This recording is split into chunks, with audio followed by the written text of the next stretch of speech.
Halo guys, pernahkah kalian bertanya-tanya bagaimana reaksi kimia mempengaruhi kehidupan kita sehari-hari? Dari karat yang muncul di besi hingga proses penyimpanan energi di baterai, semuanya melibatkan reaksi kimia yang disebut dengan reaksi redoks. Di video kita kali ini, kita akan memahami lebih dalam tentang reaksi kimia, bilangan oksidasi, reaksi redoks, dan teknologi untuk mencegah korosi. Reaksi kimia merupakan proses di mana zat-zat berubah berbentuk menjadi zat baru. Manfaatnya sangat luas, mulai dari membantu produksi bahan bakar hingga pembuatan bahan kimia penting seperti obat-obatan dan pupuk. Nah, reaksi kimia yang terjadi secara alami bahkan membantu menjaga keseimbangan lingkungan kita, seperti dalam proses korosi pada besi yang berkarat. Sekarang kita akan membahas tentang bilangan oksidasi. Bilangan oksidasi menunjukkan jumlah elektron yang diterima ataupun dilepaskan oleh suatu atom dalam suatu molekul ataupun ion.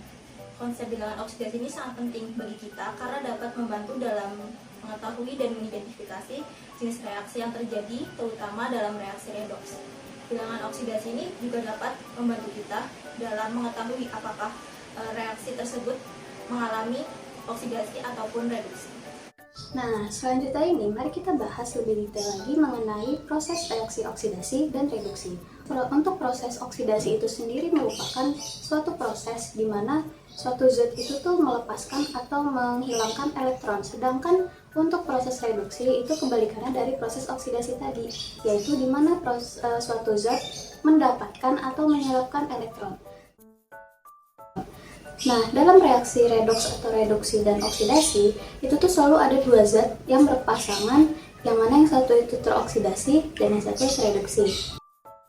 Selanjutnya, reaksi redoks itu adalah singkatan dari reaksi reduksi dan oksidasi. Contoh dari reaksi redoks sendiri itu adalah proses terjadinya korosi. Korosi sendiri merupakan proses kerusakan logam akibat reaksi kimia, terutama karena reaksi redoks dengan oksigen dan air.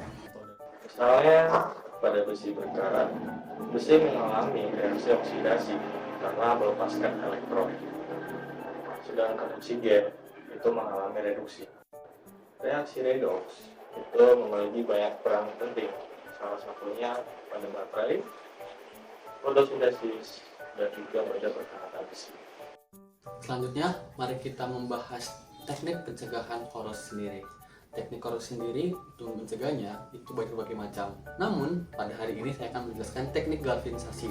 Teknik galvanisasi sendiri adalah teknik untuk mencegah terjadinya korosi menggunakan lapisan logam yang akan dimasukkan ke dalam cairan logam sendiri.